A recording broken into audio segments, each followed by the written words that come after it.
Donc, c'est quoi ton faux prénom? Thomas. Donc Thomas, tu es au courant et je t'ai prévenu que tu étais enregistré. Tu changes les villes, les prénoms, un petit peu les âges, mais pas trop parce que sinon c'est pas très réaliste.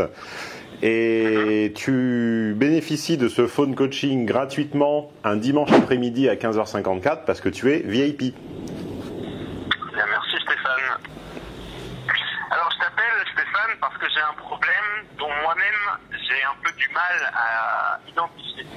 Je suis avec ma copine depuis environ, ça va faire 6 mois maintenant officiellement 6 mois. Elle a 30 ans. Afin d'être 100% transparent avec ceux qui nous écoutent, je dois dire que je l'ai déjà rencontré une fois. Voilà. Je ne prétends pas ne jamais l'avoir vu, puisque tu me l'as gentiment présenté une fois pendant un dîner. Voilà. Comme ça, vous savez tout. Voilà. Exactement. On fait toute transparence totale. Et donc elle a 30 ans. Précision, parce que je pense que ça a quand même son importance. Elle n'est pas française, elle est scandinave. Donc c'est peut-être pour ça aussi que j'ai du mal, enfin ça c'est mon interprétation, je n'ai pas trop interprété, mais j'ai peut-être du mal à la cerner. On s'est installés ensemble là, fin août. J'ai déménagé et elle quittait son appartement. Elle cherchait un appartement à un moment, donc on a emménagé ensemble. Tout se passe bien. Tout se passe bien, après tout se passe bien, c'est quelqu'un que j'aime beaucoup, on a des points communs, on s'entend très très bien. Si tu l'aimes beaucoup, c'est que tu l'aimes pas, hein. Non, je l'aime beaucoup, je l'aime, on va dire, je m'exprime, je suis pudique, je l'aime en fait, je suis amoureux d'elle, et tout se passe très bien, à 90%, parce qu'il y a 10% qui sont un mystère pour moi. C'est-à-dire qu'en fait, il y a toujours chez elle ça reste toujours superficiel. C'est difficile parce que j'ai du mal à savoir le problème. Je pense pas que c'est moi qui me le crée ce problème, mais les choses restent toujours très superficielles. C'est quelqu'un de très indépendant, qui a un fort caractère, elle sait très bien ce qu'elle veut, elle sait très bien ce qu'elle pense. Et par exemple, lorsqu'on a une discussion et que par elle-même, en fait, elle déborde un peu sur le sujet, elle approfondit un peu dans l'intime, sur des choses qu'elle pense personnellement, sur son passé, etc. Si je relance, en lui posant une question pour approfondir le sujet, elle se rend compte en fait qu'elle est un peu trop loin dans sa pensée, je sais pas. Et elle élude, elle reste silencieuse, elle sourit et elle passe à un autre sujet. Et en fait, j'arrive très peu en fait à aller au cœur des choses avec elle sur certains sujets. Et notamment, alors sur des sujets personnels, sur des sujets. Par exemple, j'ai une anecdote là hier, avant-hier on était au restaurant et on travaille dans le même milieu. Et elle me dit, moi j'ai dit voilà, je suis pas vraiment du genre que je déteste. On avait une conversation la veille avec d'autres amis, on s'était un peu foutu de certaines personnes que je trouvais un peu trop prétentieuses, un peu hipster. Et elle dit, moi il y a des gens que je déteste. Et je lui dis, ah bah oui, qui tu détestes? Et là en fait, je sais pas. Elle bloque. Elle bloque. Elle bloque, elle élude et elle dit, elle répond pas. Et en fait, ça m'a vraiment agacé. J'ai trouvé cette femme en bouche. C'était un dîner, c'était son anniversaire, tout ça. Donc j'ai pas voulu. Ça m'a vraiment énervé en fait. Et c'est souvent ça en fait. Mais dans tout, sur des sujets personnels et aussi dans l'intime, c'est-à-dire aussi dans la sexualité, etc. C'est-à-dire que c'est quelqu'un qui parfois, on va parler un peu crûment, elle me chauffe. Et d'un coup, elle bloque. Et en fait, à force de tous ces petits détails, c'est-à-dire que je suis dans une relation où tout se passe très bien, mais il y a des détails complètement pour moi qui me paraissent incohérents ou tellement superficiels, où d'un coup ça n'a plus de logique, que ça me dérègle dans un sens, c'est-à-dire que je ne sais plus trop sur quel pied danser, comment agir, je sens que c'est une sorte de forteresse,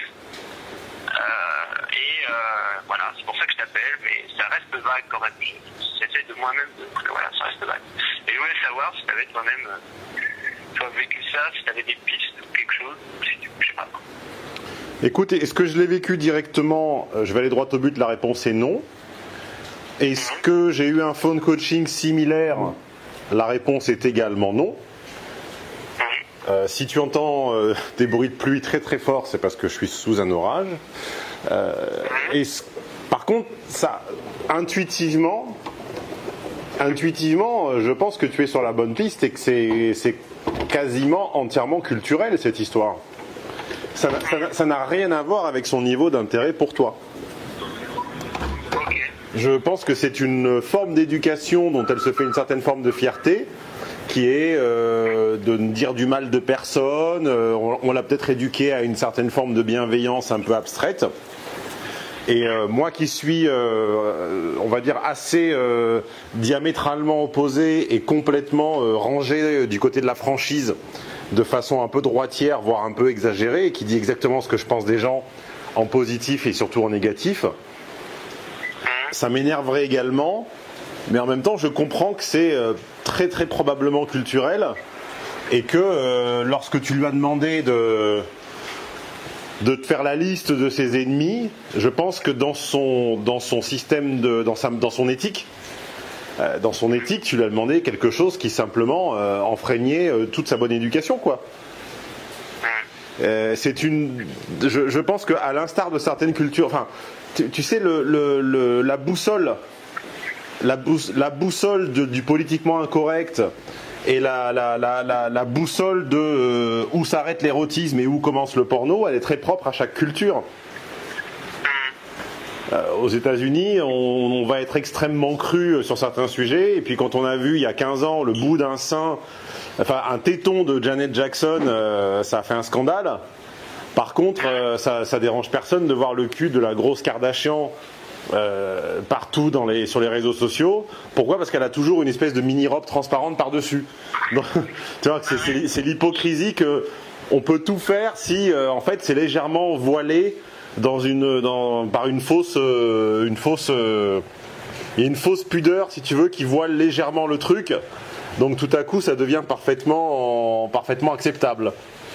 Donc je pense que ce que tu appelles superficialité est simplement une forme de culture non latine dans laquelle certaines choses ne se disent pas, quoi. Ça me semble totalement décorrélé, et ça me semble n'avoir strictement rien à voir avec son niveau d'intérêt pour toi. Si c'était ton inquiétude, le fait qu'elle ne réponde pas ou qu'elle élude me semble être une part de sa personnalité, tout simplement. Et entre guillemets, ça semble être un petit peu son corps, C-O-R-E, c'est-à-dire vraiment le plus profond de ce qui la caractérise, quoi. C'est une fille qui n'ira pas au conflit, qui n'ira pas à la confrontation directe, et qui détestera viscéralement se retrouver dans une posture qui pourrait la mettre en confrontation directe. Donc voilà ce que tu lui demandes, c'est-à-dire de lister un certain nombre de personnes avec qui elle a pas d'empathie ou au contraire des antipathies. Je pense que ça l'amuse pas du tout. Ça ne l'amuse absolument pas. 2, elle n'en voit pas l'intérêt, elle n'en comprend absolument pas l'intérêt. Et 3, elle doit le considérer comme une espèce de forme de méchanceté. Et je pense je parierais qu'elle ne voit absolument pas le problème à se comporter comme ça. Elle ne devine absolument pas l'intensité avec laquelle ça te frustre. Ah oui, c'est ça en fait. C'est-à-dire que pour moi, en fait, je comprends en fait, si tu veux, parce que je comprends qu'on n'a pas la même culture. Je comprends en fait aussi que c'est quelqu'un qui est très indépendante, etc. Mais le truc qui moi m'échappait, c'est-à-dire que si tu veux, sur certaines questions, que ce soit là par exemple c'était de faire la liste, mais c'était juste en fait, si tu veux, de continuer la discussion. C'est-à-dire que il y a souvent des sujets en fait où la plupart du temps c'est pas moi qui lui demande, c'est-à-dire on discute de quelque chose, il y a une conversation, et puis elle va dire quelque chose, et puis moi je vais rebondir, je vais lui dire moi voilà ce que j'en pense. Continue, et en fait si tu veux, toutes les discussions restent à un certain plan, c'est-à-dire qu'elles ne vont jamais au-delà de quelque chose où on pourrait dire, je pourrais caricaturer en disant, tiens, je vois la vraie pensée, ce qu'elle pense vraiment, son vrai visage, etc. Et c'est ça en fait qui moi-même m'interrogeait, et c'est pour ça aussi que je t'appelais, c'était par rapport Oui, mais ça c'est la définition de la féminité, hein, mon garçon. Oui, justement, moi je te demandais du coup, pour plus que ça me frustre, qu'est-ce que tu me conseillerais? Ah ben soit tu passes aux hommes, soit tu passes aux hommes, soit tu acceptes les femmes telles qu'elles sont.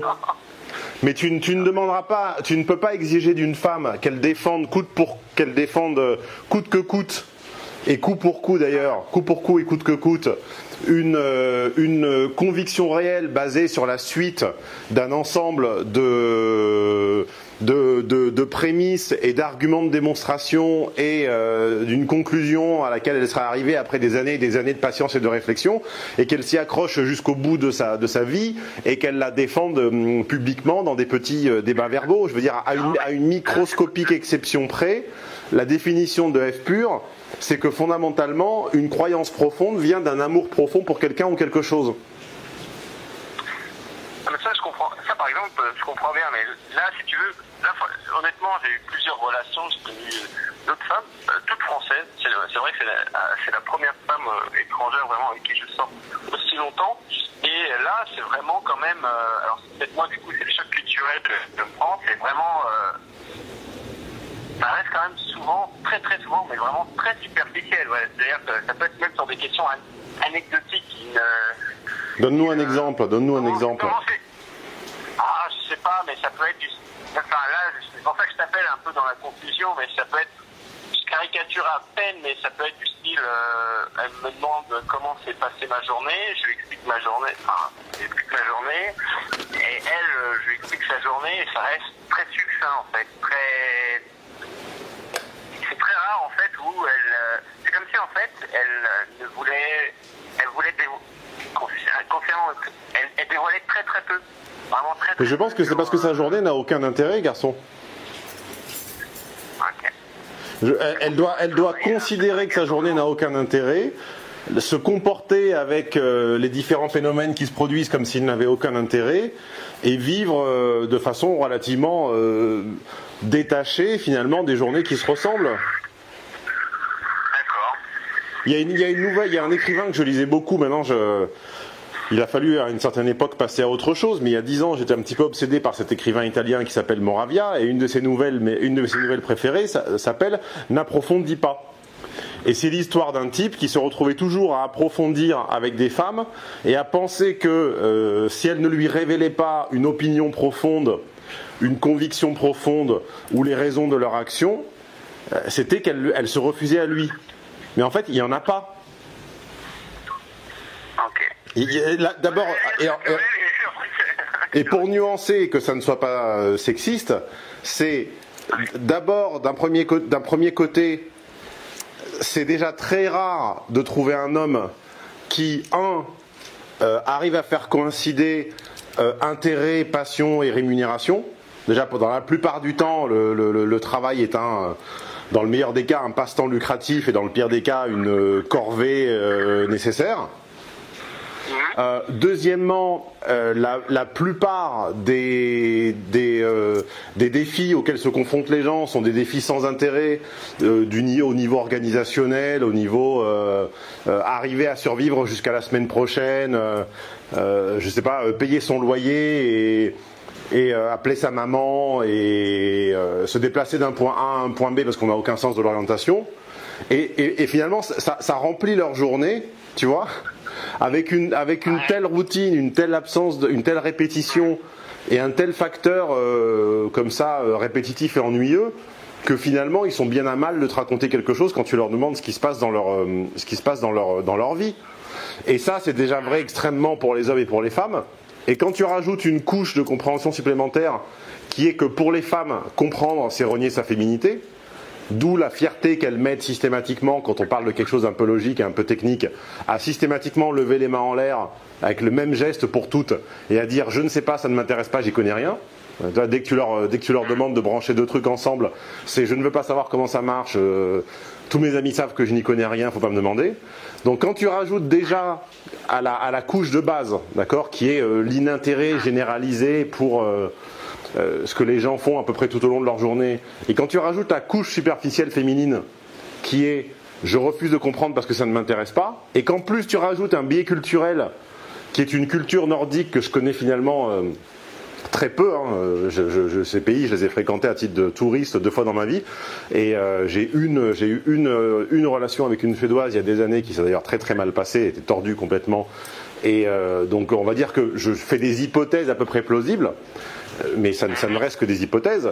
Je pense que l'hypothèse d'une espèce de forme d'absence de prise de risque au niveau de ses opinions sociales et politiques, tu mélanges tout ça, et ça fait une personne qui te semble extrêmement superficielle, mais dont en fait tu ne tireras jamais plus, parce qu'elle ne voit absolument pas l'intérêt de cultiver cet aspect de sa personnalité. Ça ne lui sert à rien. Ça ne lui a servi à rien. On ne développe que ce dont on a besoin. Or, ça ne lui a servi à rien pour te rencontrer. Ça ne lui a servi à rien pour trouver son job qu'en plus je connais. Et ça ne lui sert à rien tout au long de la journée, en fait, ce que tu lui demandes. Tu lui demandes de débattre. Et tu lui demandes de sortir de... Ah, alors, qu'est-ce que tu lui demandes? Je lui demande pas...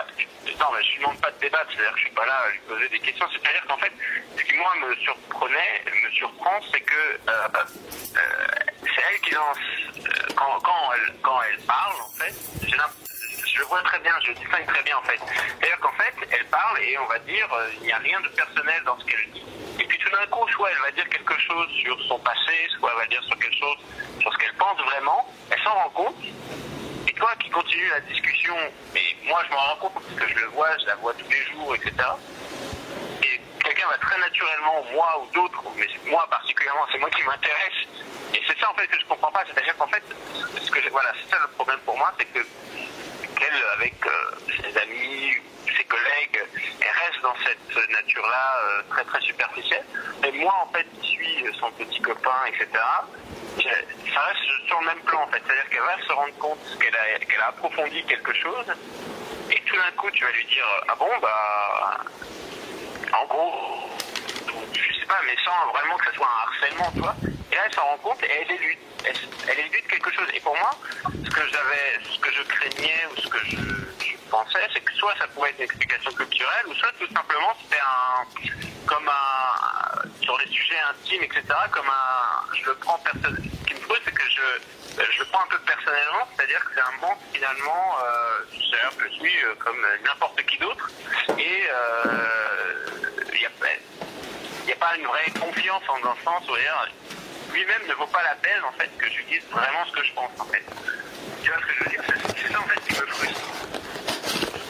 Moi ce que je dis c'est que c'est exactement les prémices d'une situation d'obsession amoureuse. Alors peut-être que je vois trop en avance et que je vois 3 ou 6 mois en avance, mais ce sont les prémices parfaites, mais parfaites, hein, ce sont les prémices parfaites d'une relation d'obsession amoureuse. C'est-à-dire, interpréter l'absence de confidence de l'autre comme un défi à relever, comme un challenge, comme un défi à relever. 2, se sentir entre guillemets pas à la hauteur ou invalidé de par cette absence de confidence. Et 3, finalement, voir son intérêt et sa curiosité aiguiller et continuer toujours de chercher à comprendre. C'est pour ça que je t'appelle, parce que j'ai pas envie de chercher à comprendre. Enfin, j'ai envie de chercher je vais te dire comme l'écrivain dont je parlais avant, n'approfondis pas. Elle n'a manifesté aucun intérêt à débattre, à approfondir, à exprimer non pas des convictions, mais on va dire le résultat logique d'une suite de pensées logiques et fonctionnelles, cohérentes et fonctionnelles. Ça lui suffit parfaitement, et encore une fois, on ne développe que ce dont on a besoin. Ça lui a suffi à te rencontrer, ça lui suffit à bosser, ça lui suffit à sa nouvelle vie, puisque tu nous as dit qu'elle a changé de pays, donc je ne révèle rien. Ça lui suffit en tout. Et toi, ce que tu es en train, ou ce que tu es sur le point de lui exprimer comme message, c'est qu'en fait, elle ne te suffit pas. Et donc, paradoxalement, plus tu vas lui exprimer ton manque, plus tu vas finalement l'éloigner. Parce que tu ne peux pas expliquer à une personne qui a survécu jusqu'à l'âge de... Quel âge a-t-elle? 30 ans. Tu ne peux pas expliquer à une personne qui a survécu parfaitement jusqu'à l'âge de 30 ans en quoi ces manques, finalement, en quoi ce qu'elle considère comme étant un aspect légitime de son caractère est en fait pour toi une carence illégitime. Là, tu vas la vexer dans des proportions que tu n'imagines même pas. Ouais, donc du coup, faut pas du tout en parler, il faut passer à autre chose, quoi. Et d'ailleurs, ce qui est très intéressant, c'est que comment ça s'appelle, la situation que tu décris présente un certain nombre de ressemblances, voire de similitudes, avec la personne qui était notre partenaire de dîner lorsque j'ai rencontré ta copine. Et donc je répète, puisque tu la connais également, je répète cette phrase, tu ne peux pas présenter à quelqu'un qui a toujours vécu comme ça et qui considère ces petits détails comme étant des détails de caractère, tu ne peux pas, au nom de votre niveau d'intérêt et au nom de vos sentiments mutuels, tout à coup lui démontrer par la logique et par A plus B, ça reste une femme donc forcément, fondamentalement hermétique et hostile à la logique, puisque logique égale réduction du nombre de possibilités. Donc tu ne peux pas présenter à une femme sur un ton supérieur et didactique et logique le fait que ces traits de caractère, ces particularités, ces singularités ne sont pas des traits de caractère, mais sont en fait une carence, un manque et finalement une forme de faiblesse. Elle ne l'acceptera pas, elle t'en tiendra énormément rigueur. Et votre relation en pâtira dans des proportions que tu n'imagines même pas. Je comprends bien ça, hein. C'est pour ça que je t'appelle. J'étais au seuil. La seule possibilité que quelqu'un change est que son ou ses défauts lui soient renvoyés à la figure par des tiers comme étant des limitations à la poursuite d'un de ses objectifs. Le seul moyen que quelqu'un change est que ses défauts, ou ce que tu considères comme étant ses défauts, lui barrent l'accès à un job, à un mode de vie, à une amitié forte ou à une relation amoureuse extrêmement forte. Si ces qualités, défauts ou traits de caractère ne lui ont jamais barré la route d'une de ces choses-là, comment veux-tu que toi, petit Thomas, tombé de nulle part, rencontré de façon arbitraire au travail et qui couche avec depuis 6 mois, sous prétexte qu'elle t'aime bien et que tu l'aimes bien, tu puisses lui hiérarchiser ses qualités et ses défauts, lui présenter ce qu'elle appelle les traits de caractère comme étant une forme de simplification, de simplisme. En gros, lui expliquer qu'elle est un peu simplette et superficielle et que c'est un peu une cruche, et que tu as besoin de plus. Non, j'ai pas envie de dire qu'elle est simplette, c'est-à-dire que... Non, mais je force le trait, mais j'ai bien compris, je force le trait. Mais ce que tu me dis, en fait, je le comprends, et du coup finalement, maintenant, qu'est-ce que je fais? C'est-à-dire que il faut que je passe à autre chose, quoi, en fait. Enfin, ça fait comme ça, et voilà, quoi. Il faut pas que je garde ça, que je le prenne personnellement, quoi. Le problème, c'est que tu as fait l'erreur que tout le monde fait, que 80% des mecs font, c'est qu'ils se mettent à cohabiter très tôt avec quelqu'un sans la connaître. Si tu avais attendu ce que moi je préconise, c'est-à-dire au minimum 1 an avant de cohabiter, tu aurais eu la même information que tu as maintenant sur cette personne, sauf que vous n'habiteriez pas encore ensemble. Là, tu te retrouves à découvrir que vous cohabitez avec une fille qui, fondamentalement, passé l'effet de surprise, l'émerveillement et le premier sentiment amoureux, va te frustrer à vie sur l'échange oral. Tu seras frustré à vie sur l'échange verbal. Toutes tes conversations vous frustreront tout le temps, car je te certifie, je te garantis et je te parie la moitié de ce que je possède plus 1, qu'elle ne changera pas là-dessus. Tu ne pourras jamais la faire changer là-dessus, c'est impossible.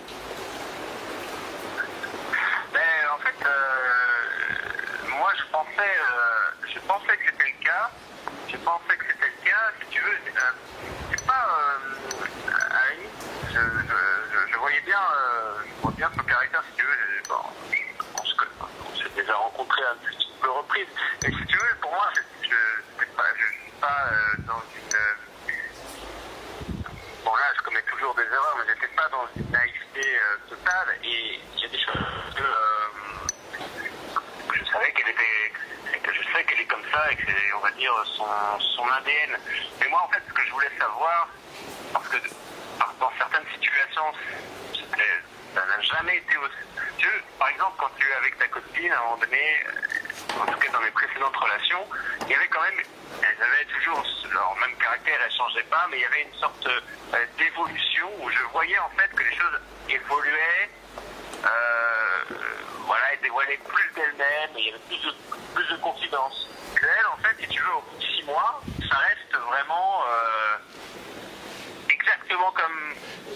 Mais alors je vais te dire un petit secret. Je vais te dire un petit secret. Le grand défaut des hommes est qu'ils s'acharnent ils s'acharnent pendant des années à faire dévoiler, à tenter de faire dévoiler à des femmes un trésor et un secret, une caverne intérieure qui en réalité n'existe pas. Je n'ai jamais vu quelqu'un te révéler au bout de 3, 5, 10 ou 15 ans un aspect entier de sa personnalité. Ou alors, si ça existe, la personne est un psychopathe, c'est-à-dire à une pathologie psychologique de type violence ou drogue ou manipulation ou que sais-je. Mais une personne qui n'est pas une psychopathe au sens littéral, c'est-à-dire qui ne souffre pas d'une psychologie, d'une atteinte pathologique de son psyché, entre 6 mois et 1 an, tu la connais. Faut arrêter dans l'immense majorité des cas, 6 mois ou 1 an, a fortiori pardon, j'ai l'italien qui me revient en même temps que le français. J'allais dire si on divise, si on partage un toit, t'as eu largement assez de temps de faire le tour de cette personne. Et aujourd'hui, le nombre de surprises ou de trucs imprévisibles qui t'attendent à son sujet est, excuse-moi de te le dire, extrêmement réduit. Tu auras peut-être tout ce que tu peux découvrir après 1 an avec une personne, c'est éventuellement qu'elle fume une clope en cachette une fois de temps en temps, que finalement un de ses bons potes était son ex. Tu vois, des micro-détails comme ça. Des micro-détails comme ça. Mais tu ne vas pas voir une personne se révéler. Une introvertie ne va pas devenir extravertie, une extravertie ne va pas devenir introvertie en 1 an ou en 10. Hein. Non, mais c'était pas au sens des révélations, c'était au sens, tu sais, que tu racontes des... Mais bon, je vois ce que tu veux dire. Non, mais en fait, je pense que là, ce que je me rends compte, c'est qu'en fait, le choc culturel, en fait, si tu veux, parce qu'en fait, pour être franc, c'est-à-dire que le début de notre relation, ça marchait très très bien, et même, en fait, ça marchait mieux même, alors que ça aurait dû être l'inverse, par exemple, sur le plan sexuel.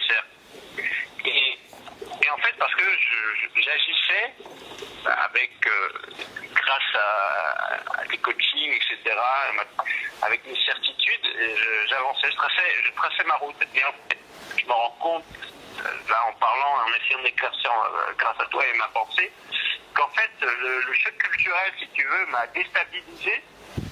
Et en fait, par certains traits de caractère, on va dire complètement à l'opposé de la Méditerranée, à un moment donné, à force, par cette récurrence, parce qu'on se côtoie, parce qu'on voit maintenant tous les jours, mais voilà, me font, en fait, cette pensée m'ont fait amener, pas frôler peut-être l'obsession, mais en tout cas à me dire, ça se trouve qu'il y a plus que ça en fait.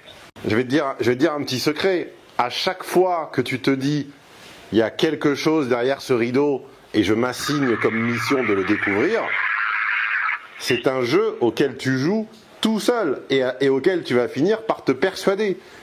Je te dis qu'il n'y a rien derrière ce rideau. La personne ne te cache rien. Elle ne te cache rien. Réécoute mon séminaire logique des femmes si tu ne l'as pas. Tu l'as ou pas? Il faudrait que j'en réécoute 1 ou 2 séminaires. Eh ben, tu réécoutes Logique des femmes et la dernière phrase de Logique des femmes, c'est la dernière phrase de l'album le plus vendu de tous les temps, qui est Dark Side of the Moon de Pink Floyd. There is no dark side of the moon. As a matter of fact, it's all dark. Et c'est ce qui est prodigieux. Bon, d'abord cet album est génial. Et puis c'est d'ailleurs sur ce point, entre autres, que je ne suis pas d'accord avec Tonton. Cet album est génial, mais c'est la métaphore et l'espèce de synthèse poétique qu'il conclut est encore plus que génial. C'est là on touche à l'art. Tu vois, on touche au génie. There is no dark side of the moon. As a matter of fact, it's all dark. La plupart des poursuites et de l'investissement auquel nous nous livrons, nous les hommes, hommes au sens humanité et hommes au sens masculin, va consister finalement à consommer et à consoler et à augmenter nos talents. Ça, c'est une phrase de Nietzsche, c'est le mec qui est doué, n'est pas le mec qui le constate et qui attend, mais le mec dont le travail se déploie et lui permet d'accroître ses dons.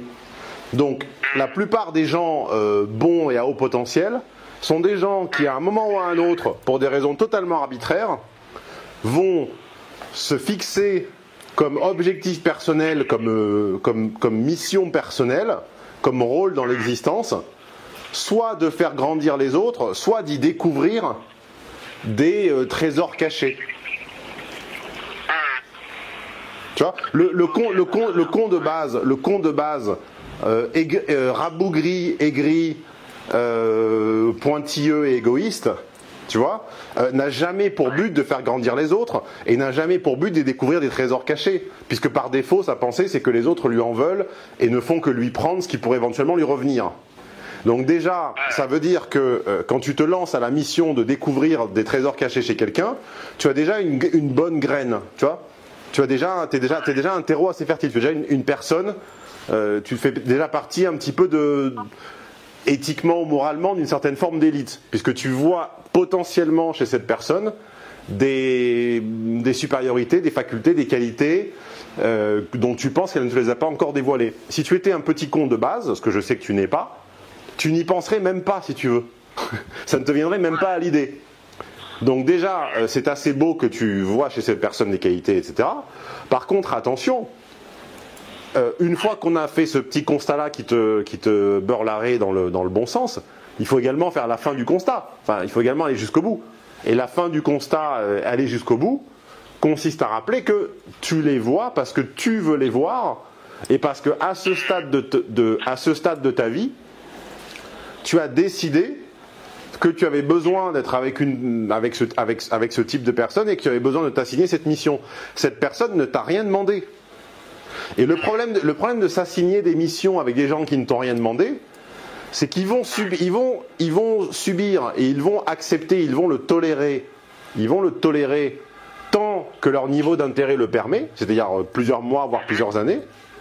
Mais au bout d'un moment, avec un tout petit peu de lassitude, un tout petit peu d'habitude, un tout petit peu d'agacement et quelques petites anicroches, le niveau d'intérêt va baisser, et tout à coup ta posture consistant sans cesse à les sublimer, à les faire se déplacer, à les faire se dépasser pour se mettre à ton niveau, va devenir insupportable. C'est vrai. Et moi j'ai perdu un pote comme ça. J'ai perdu un pote qui avait toutes les qualités du monde mais qui avait un énorme défaut, c'est que c'était fondamentalement un timide. En plus je crois que tu l'as vaguement connu. Et si tu veux, ma connaissance du logiciel du timide et mon amitié pour lui le poussait sans cesse à le connecter et à lui montrer des aspects de sa personnalité que la timidité freinait ou l'empêchait de découvrir. Ce qui a fonctionné pendant 2, 3 ou pendant environ 3 ans. Mais au bout d'un moment, finalement, cette espèce d'obsession née totalement de mon fait de le connecter à une part de lui à laquelle il ne voulait pas se connecter, l'a finalement fait décamper. Puisqu'en fait tous ses autres potes ne lui demandaient aucun effort, et j'étais le seul, si tu veux, où pour son bien et par une mission que je m'étais assigné tout seul comme un grand et comme un con, j'étais le seul qui le rebranchait, qui le pluguait, qui le connectait systématiquement à ses limitations objectives, mais dont il était parfaitement conscient, sur lesquelles j'avais parfaitement raison, et qui étaient fondamentalement bienveillantes au fond. puisque au fond, je ne voulais que son bien, mais je me suis assigné la mission tout seul d'améliorer entre guillemets ce mec. Et tu t'es fixé, tu es en train de te fixer tout seul comme un grand couillon, comme moi, la mission de désuperficialiser cette femme qui ne t'a rien demandé et qui a survécu jusqu'à l'âge de 30 ans en étant exactement comme ça. Et tu penses que, parce que vous avez un petit début de connexion sexuelle un peu sympathique, et parce qu'elle t'aime bien, et parce que vous partagez une feuille avec écrit loyer dessus, tu penses que ça t'en donne le droit. Ça ne te donne le droit de rien du tout, en fait. Cette personne ne changera éventuellement un jour, peut-être, et je dis bien peut-être, que dans la mesure où un trait de son caractère l'empêchera objectivement d'accéder à quelque chose qu'elle désire ardemment. C'est-à-dire que quelqu'un n'arrêtera éventuellement de fumer que parce que fumer l'empêche de poursuivre un autre rêve qui est de courir un marathon. Je comprends ce que tu dis. Ou bien, ça peut être un autre objectif. Tout le monde n'a pas envie de courir un marathon. Ça va être que fumer empêche cette personne de partager une relation ouverte et équilibrée avec quelqu'un qui pourrait être l'homme de sa vie. Là, éventuellement, elle y consentira. Mais elle ne consentira jamais à arrêter de fumer parce que quelqu'un lui démontre que c'est une forme d'action superficielle et inutile. D'accord. Donc tu es en train de te fixer ta mission tout seul, sans que personne ne te l'ait demandé, et certainement pas elle, Thomas. Elle ne t'a rien demandé. Et pour elle, tout va bien. Et ce que tu vois comme étant des limites objectives et des sources d'agacement très fortes, sont pour elle des traits de caractère que sans doute personne n'a jamais critiqué chez elle. Et tu vas commencer à la faire chier. Si tu continues. Justement, je continue pas parce que j'appelle au bon moment. Exactement. C'était tout seul dans ma... Que les autres en prennent de la graine. Avant de lui en parler ou avant de commencer à ça soit manifeste chez moi, j'ai appelé parce que ça me tournait dans la tête depuis quelques jours et justement, j'ai eu ce réflexe salvateur, je pense. Bon bah, merci, je vais essayer de... Donc on va faire quelque chose qui en général plaît aux auditeurs, c'est qu'on va résumer en 30 secondes les conseils. Oui, s'il te plaît. Donc le premier conseil, c'est qu'elle ne t'a rien demandé. Le deuxième conseil, enfin la deuxième partie de l'analyse, c'est que tu t'octroies tout seul le droit de, entre guillemets, de juger ou d'analyser une personne qui ne t'y a pas autorisé, sous prétexte que vous vivez ensemble et que vous avez une bonne connexion au niveau cul. Ça ne te donne aucun droit. Troisièmement, pour qu'elle commence éventuellement à améliorer ce qui te déplaît chez elle, il faudrait déjà qu'elle le voie comme une faiblesse. Or, à mon avis, elle le voit soit totalement de façon neutre, soit comme une qualité, c'est-à-dire une forme de diplomatie. C'est d'ailleurs une arme rhétorique et dialecticienne de beaucoup de femmes qui n'ont jamais d'opinion claire ou qui tournent comme des girouettes, c'est qu'elles appellent ça de la diplomatie. C'est-à-dire que finalement, tu te dispenses de construire une pensée un peu structurée et ferme et d'avoir des avis fixes par en fait non pas une espèce de faiblesse logique ou de paresse intellectuelle, mais parce qu'il faut être diplomate et pouvoir dire ce que les autres veulent entendre. Donc je pense qu'elle voit comme une forme de diplomatie ce que toi tu vois comme une superficialité un peu ennuyeuse. Oui, parce que juste une petite parenthèse sur ça, c'est que j'ai eu l'occasion cet été d'aller dans son pays et de rencontrer du coup ses concitoyens et ses amis. Et c'est vrai que le mot diplomatie, pour eux, ça me très... c'est pour ça que j'avais l'intuition culturelle, c'est parce que c'est exactement ça en fait. C'est-à-dire qu'ils s'enorgueillissent d'être plus diplomates que, par exemple, les Français, par exemple. Très diplomates. Et ce que moi, parfois, je prenais pour un manque pas de conviction, mais un manque d'engagement, parfois. Je trouvais ça facile. Okay. Bah oui, mais le petit biais logique dans lequel vont s'engouffrer toutes les personnes comme elle, c'est que finalement, au nom de la diplomatie, ça te dispense de penser. Tu vois ? Voilà, c'est exactement ça, en fait. la diplomatie te dispense de construire des avis et de faire l'effort de les exprimer. Car en fait, faire l'effort d'exprimer un avis, c'est 50% de sa construction. C'est pour ça que tous les intellectuels et tous les gens qui pensent font des conférences et écrivent des livres. C'est parce que l'expression de ta pensée la construit à 50%. En écrivant un bouquin, le fait de taper sur les touches du clavier construit 50% de ta pensée. Là, par exemple, tout ce que je viens de te dire, je le savais, mais c'est parce que pendant 40 minutes et 42 secondes, je te l'ai exprimé verbalement, que j'ai saisi au vol cette pensée et que je l'ai écrite et que maintenant elle existe. Elle existe non seulement parce que ce phone coaching sera uploadé sur les réseaux sociaux, mais également parce que le fait de l'avoir verbalisé et de l'avoir formulé dans un français le plus correct possible m'a permis de saisir cette idée qui existait en moi et que j'avais par pressentiment, pré-sentiment, mais finalement sans l'avoir prise, tu vois, elle n'était pas mienne cette idée. Et parce que tu m'as forcé à l'exprimer, maintenant cette idée est mienne. C'est comme ça que les créateurs créent.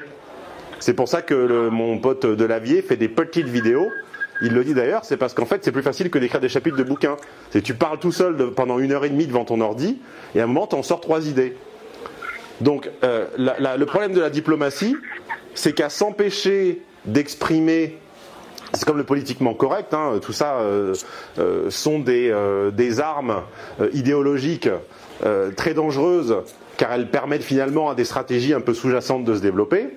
La stratégie sous-jacente qui se développe derrière une espèce de diplomatie uniforme comme ça, c'est finalement que les idées que tu te refuses d'exprimer par, soit entre guillemets, diplomatie, sont des idées qui ne seront jamais tiennes. Parce que les exprimer par oral ou par écrit dans ta langue, avec tes mots, ta syntaxe, ta logique et ta grammaire, sont ce qui te permettra de les faire passer d'un état de pré-sentiment vague à un précepte concret, réel, que tu pourras utiliser dans d'autres analyses, dans d'autres discussions. Ce qu'on vient de se dire aujourd'hui, ça n'était pas mien, je l'avais en pressentiment, maintenant c'est mien, et je l'utiliserai dans un autre cas de phone coaching, dans un autre cas de sociologie, psychologie ou psychosociologie, quand il se présentera à moi. Maintenant il est dans ma poche, dans mon bagage, tu vois. Donc tu ne peux pas demander à quelqu'un qui a grandi dans une culture qui est l'inverse de ça, de l'enfreindre, tu n'en as pas le droit, elle ne t'a rien demandé, et elle t'en voudra. Donc maintenant tu acceptes ça, tu acceptes de ne pas approfondir, ou alors tu acceptes que tu t'es trompé de copine. Ok. Et ok, donc soit j'accepte, soit tu t'es planté de copine. Ok. Et du coup, un dernier conseil personnel, du coup moi je laisse maintenant, bah voilà, je passe à autre chose puisqu'il faut que j'accepte la situation. Et pour éviter de cogiter, etc. Mais ce que tu me dis, moi c'est exactement ce que j'ai vu au dîner, hein, Julien. Ah oui. Moi je l'avais déjà vu ce que tu me dis. Hein. Ouais. Enfin, je te rappelle que c'était un dîner à 4 et qu'on a fait la conversation à 2 pendant 90% du temps. Hein. Oui, exactement. Et je donne même les sujets pour les curieux. On a parlé la première partie de médecine. Et la seconde de je sais plus quoi, mais elle pouvait très largement, nos deux... Enfin, toi c'était ta copine, moi c'était pas ma copine, c'était une amie. Mais elles avaient très largement l'occasion d'intervenir. Elles ont fait potiche. Elles ont fait potiche. C'est la diplomate potiche, tu vois. Ah ouais. Bon, très bien. Tu te rappelles? En fait, pour moi, si tu veux, pour résumer, pour conclure, c'était j'ai du mal, maintenant je le sais mieux. Mon angoisse, c'était ma crainte, c'était de savoir si c'était, parce que je savais qu'elle était comme ça, on va dire, diplomate, c'était de savoir si cette diplomatie c'était son caractère comme ça, ou si je devais le prendre un peu personnellement. Mais en fait, non, elle est comme ça. Je sais pas comment le dire. Oui, ne le prends pas personnellement, tu n'as rien fait de mal. Okay. Sinon, ta seule erreur, c'est qu'à mon avis, vous avez emménagé un peu vite. Mais enfin, ça, c'est toi qui vois. Sinon, tu n'as rien fait de mal. Très bien. Bah écoute, merci Stéphane. Et puis, je vais repartir de bon pied grâce à ce coup de pied. Et pour bénéficier de la même qualité de conseil, la recette est très simple. Étape 1, vous appelez au bon moment, comme vient de le faire Thomas. Vous n'appelez pas quand les carottes sont cuites. Et le deuxième conseil, c'est homme-d'influence.com/VIP. Voilà, à la prochaine.